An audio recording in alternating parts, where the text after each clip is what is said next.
So I asked on Instagram the other day for some video recommendations from you guys, and I got so many, so thank you for those of you who shared something you would like me to talk about or some sort of condition that you would like a yoga class to address. So one of the suggestions was about making a video talking about distractions that you can use during pregnancy.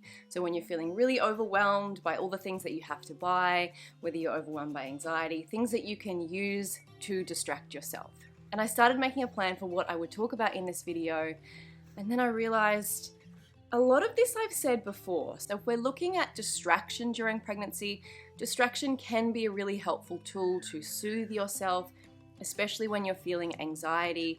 So if you've experienced losses, or perhaps you've gone through IVF or just a really long time trying to conceive, and then you finally conceive and you just feel like crippling anxiety, which I personally experienced after 3 losses in 12 months and then falling pregnant with my third boy, Luca. The anxiety was overwhelming. And it's anxiety where you really can't do too much about it. Until that baby's born, until that baby's in your arms, you can't entirely get rid of that anxiety. And it is about learning how to manage the anxiety, all the things you can do to keep anxiety levels low. And then there's an element of distraction. And in that instance, distraction can be really helpful to soothe those feelings. So I have made a video all about that one already, anxiety during pregnancy, multiple videos actually, and I'll leave that linked below. But then some people are looking for distraction from thinking about birth, and they're feeling quite anxious and nervous and fearful about birth. And I think that's an entirely different approach. I don't think distraction is a good strategy if you're feeling overwhelmed about the thought of giving birth. If you are feeling overwhelmed and fearful, that's a sign that you need to lean into that anxiety a little bit more and let it lead you to education and learning how your body works during birth, what you can do to support it, who you can call on for support during labor and birth, all those sorts of things. Again, I have created a video about that one, and that one will be linked below as well, on how you can prepare for birth, what you need to learn about, all those sorts of things. So then that brings us to, if you're feeling overwhelmed about all the things you need to do and all the things you need to buy before baby arrives.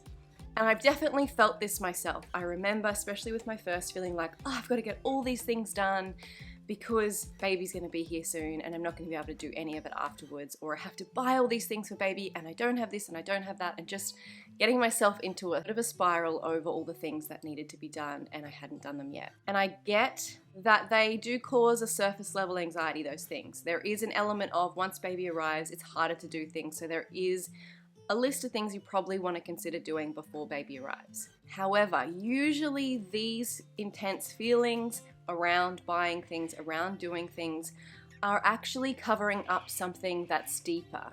A deeper fear, a deeper anxiety that you have, whether it's around motherhood, whether it's around birth, and you're just not acknowledging that you're quite fearful about birth. So if you are looking for distraction and you're not feeling anxious about the health of baby, and you're not feeling anxious about birth, I'd really encourage you just to sit with that anxiety. Sit with that instinct that you have to distract, and that desire you have to distract with all the things, maybe to numb, to watch heaps of Netflix and not think. And that's okay if you're just exhausted, don't get me wrong. I watched my fair share of Netflix when I was pregnant.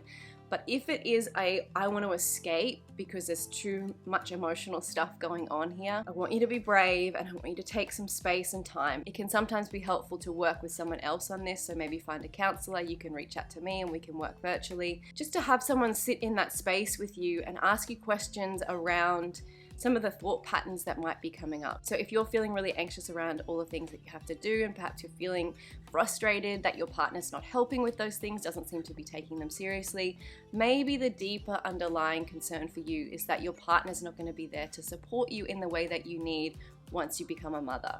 If you're worried about all the things that you need to buy, feeling overwhelmed by all the stuff you need, maybe deeper underneath that there's an element of being concerned about the type of mother you will be, or how you will mother, or how your life will look, or maybe how having a baby will impact your work, how having a baby will impact your social life. All of these things are very real and true anxieties, and they're sometimes really difficult to deal with and to sit with because there's often not solutions. Most of this stuff, we just have to work it out on the fly. We'll work it out once baby arrives, and no, it may not be instantly perfect I know for me that first year with my first baby was really a process of learning how to do it, learning who I was now, because you do change. Who you are as a person does change. I like to use the word transforms because whilst there are elements of me that existed before having babies, I really do like the person I am now. She is still here, but it's also a different, evolved version of me that exists now. So a lot of that first year with all of my babies has been about relearning who I am and working out how our family dynamics work now that there's an extra family member.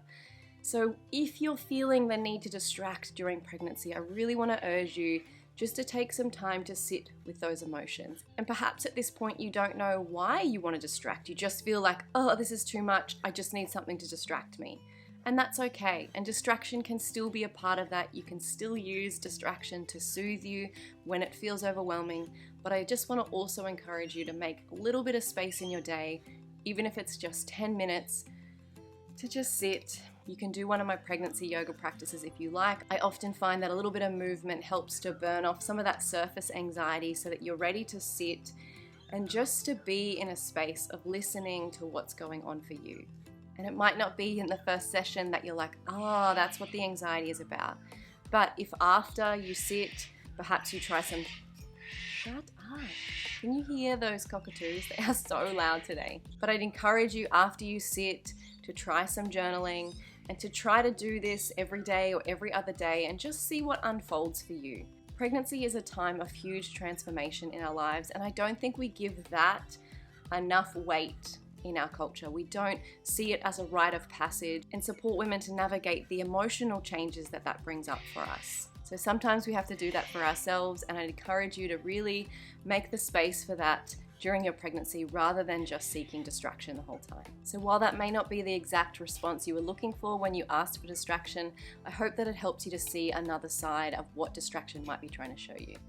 If you would like to do some more yoga practices and meditations with me, you can join my online yoga circle where they're all designed for the different stages of motherhood through trying to conceive, pregnancy, and postpartum. Hope to see you there soon.